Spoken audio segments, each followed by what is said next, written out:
Cara, deixa eu te perguntar uma coisa. Você fala muito de prática baseada em evidência, né? Por que, primeiro, para quem não tá ouvindo a gente e não conhece, o que é a PBE? Tá. E por que ela é fundamental, principalmente para o profissional de saúde, já que nós estamos aqui em 3 médicos e um médico da Alma, que é o Denis Garcia Xavier. E nós vimos, o Camarão e eu, nós vimos isso nascer dentro da medicina. Foi a nossa geração que conheceu a medicina baseada em evidência. Então a gente viu isso nascer, né? Então, verdade. O termo, deixar uma coisa bem clara, tá? Apesar de eu ser pesquisador, as pessoas confundem medicina baseada em evidências ou prática baseada... Eu falo a palavra prática baseada em evidências porque eu não sou médico. Então, a medicina baseada em evidência ficou muito uma coisa da profissão médica. Então, os não médicos gostam de chamar isso de saúde baseada em evidências, ou fisioterapia baseada em evidências, ou psicologia baseada em evidências. Então, entenda como você quiser, só troca a primeira letra. Mas o movimento de medicina baseada em evidência nasceu no Canadá por um cara que chama David Sackett. E é um cara que ele estava meio inconformado, porque as pessoas confundem ciência, ou seja, a produção do conhecimento, com atender baseado em evidência científica de alta qualidade. Então, medicina baseada em evidência, ou prática baseada em evidência, como você queira chamar disso, é uma forma de atender pacientes sustentada por 3 pilares. E esses 3 pilares, eles são indissociáveis. Isso é importante, é um conceito meio básico, mas é importante. E um deles é a evidência clínica de alta qualidade. O que eu gosto disso é que não é qualquer ciência. Porque talvez nós vamos conversar sobre isso hoje, qualquer pedaço de papel, qualquer lixo, qualquer coisa escrita no papel higiênico, no pergaminho, vira evidência. Né? Uma observação é uma evidência. Mas não é essa evidência que a gente quer.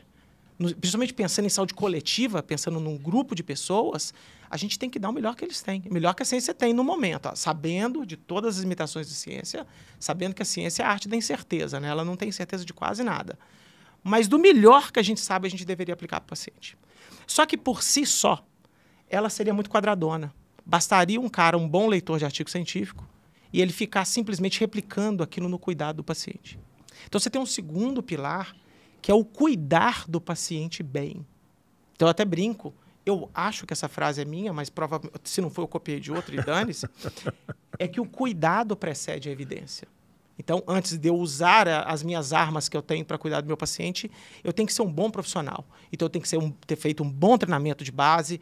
Então, por exemplo, um psiquiatra, por exemplo, fica imaginando como que é uma consulta de um psiquiatra, por exemplo. Né? Todas as soft skills que eles têm que ter no momento de tentar extrair um diagnóstico que ele é totalmente clínico. Ele não é laboratorial, ele não é por exame, ele não é por nada. Você pegar um cirurgião, o cara pode até saber onde que ele tem que fazer as incisões, as suturas, mas se ele não treinar muito numa residência, ele pôr a mão desde o modelo animal até no paciente, com caras mais experientes do que ele é um Zé Ninguém. São só mãos treinadas, assim como a do médico a do fisioterapeuta a do pianista Isso. Né? Então, assim, é um treinamento se torna uma coisa puramente manual e talvez isso seja o menos próprio da atividade humana, né? Essa excelência, né? Na minha profissão, que é fisioterapia, é cheio de mão santa. É o boleirão que fala super bem, os jogadores adoram, todo mundo gosta, ele é mão santa, ele fala, mas ele não sabe fazer nada muito direito, entendeu? Esse cara não é muito bom. Então, você tem que ser um cara que está super bem treinado. Por isso que eu falo, as universidades têm um papel importante de treinar esses caras bem. Programas de residência, programas de estágio, botar a mão no paciente mesmo. Ter esse lado da ciência. E o terceiro, que eu acho que é o mais importante de todos.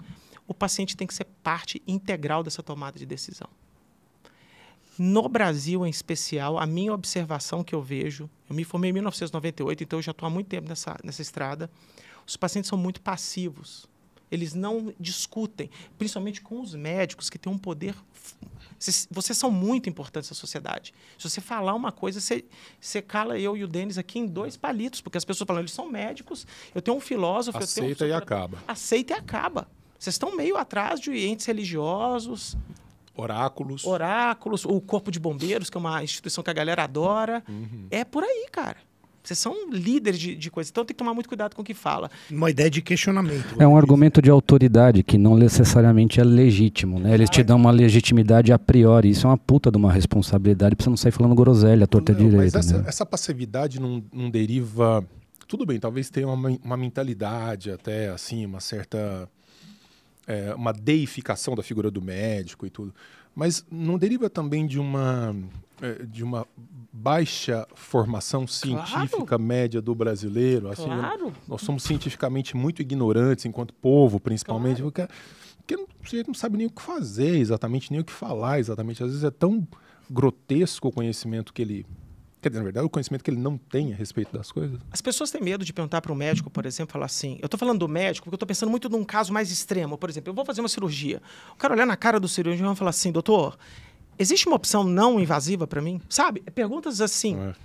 O cara vai te prescrever... Na média da população brasileira é isso mesmo. Mas é o mínimo. É o que o Choosing Wise ele diz que todo paciente deveria perguntar para um médico. A iniciativa Choosing Wise é como... ter boas escolhas na tomada de decisão em saúde. Então, outra, por exemplo, existem opções mais baratas. Doutor, e se eu não fizer nada, o que acontece comigo? Eu vi aqui uma frase aqui, deixa eu tentar para não falar bobagem, nem toda dor deve ser evitada. E, às vezes, nem toda dor deve ser tratada também. Porque é o curso natural da doença. Dor do parto. Sabe que... Dor lombar aguda. Entendeu? 70% dos pacientes com dor lombar aguda vão se recuperar totalmente em 12 semanas, se você não fizer nada. Cara, eu tô tão feliz em ouvir isso. Minha lombar tá atacada. Com 2 metros de altura, né, velho? Eu acho que ele pegou um ponto muito, muito sensível, muito nevrálgico, para ser bem literal no que você falou. Olha, lá vai ele. O primeiro ponto que eu acho engraçado é que a gente, na medicina, de uma forma geral, médicos e não médicos, a gente não usa o termo cliente, a gente usa o termo paciente, o que já é uma complicação filosófica no sentido de deixá-lo enquanto passivo. Curioso isso. Eu não tinha pensado nisso. Segundo ponto que eu acho interessante, pegando só a questão da lombalgia, Denis, se você tivesse um problema de uma dor lombar, e eu te falasse, eu tenho 2 médicos para te indicar, um que sabe operar muito e o que opera pouco, qual que você quer passar? Bom, em tese, pelo que opera muito, porque supostamente... Aí já está um problema. E eu te entendo, a pergunta é essa, colocada porque ela é realmente capciosa. Então a pergunta é bom aquele que opera muito ou é bom aquele que opera pouco? Em si não está a resposta. Só encaminhando para o jeito que você está falando. Faz sentido isso para você, não? Você pensa que é o sujeito mais habilidoso, mas o habilidoso pode ser mas o cara que não mete a mão ali. Exato, é um problema em si, é um viés de origem grotesco nisso tudo. E é bem sintomático de cirurgia lombar, cirurgia na coluna. Ilustrando isso, né, os nossos colegas cirurgiões, né, o barbeiro, a profissão do cirurgião veio do barbeiro cirurgião, né? E na época era muito conhecido que o cirurgião, como você reconhecia um bom cirurgião? Óbvio, pelo que tivesse o avental mais sujo, né? Porque ele tinha feito mais cirurgias, portanto ele era mais experiente. Mais hábil. Essa implicação é que ele seja mais hábil. Mas não quer dizer que as indicações da cirurgia foram as mais precisas. Faz sentido isso, né? Total, cara. Faz total. Eu acho o modelo de medicina baseada em evidências, ele precede um tipo de pensamento que chama pensamento bayesiano. Então, assim, qual que é a probabilidade pré-teste disso dar certo? Eu não tenho estudo na mão e com os estudos, com a acumulação do conhecimento, eu vou aumentando essa probabilidade. E da mesma forma, o médico que pensa de forma bayesiana, ele deveria ajudar o paciente nesse aspecto.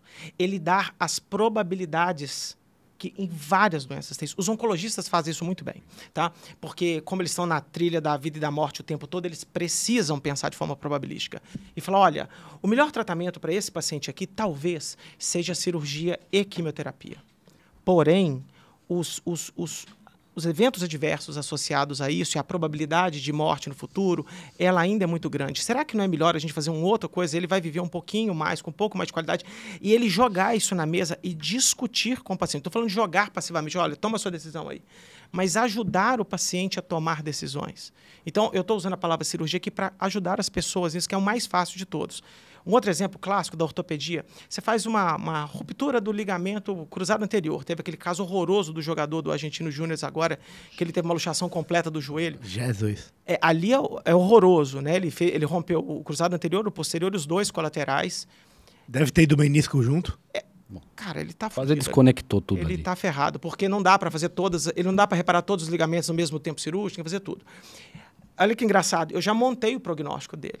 Eu falei, cara, ele vai ter que fazer uma reabilitação, ele vai ter que fazer uma cirurgia de cruzado anterior, vai ter que reabilitar. Quando ele estiver bem, você vai ter que voltar ele para a cirurgia, fazer o posterior, reabilitar, voltar. Esse cara volta para o esporte com muita sorte em 15, 16, 20 meses num futebol, cara. Já era. Então, assim, ele tem que falar isso para esse paciente para saber se ele está em fim de carreira é uma decisão. Se ele tiver 20 anos, é outra decisão. Você concorda? Que esse que é o ponto, assim, você tem as probabilidades e aí você tem o paciente na jogada. Sim. O fator humano vai sempre decidir, na verdade. Então. Porque é um viés que é incontrolável. Pega do que você está falando, pega o Paulinho, do Corinthians agora, que rompeu o cruzado. Fenômeno. Fenômeno. Ganhou a Copa. E fez o tratamento, são aí 9 meses mais ou menos preconizado de reabilitação para o cruzado anterior, voltou 5 jogos, rompeu de novo o mesmo ligamento, cara.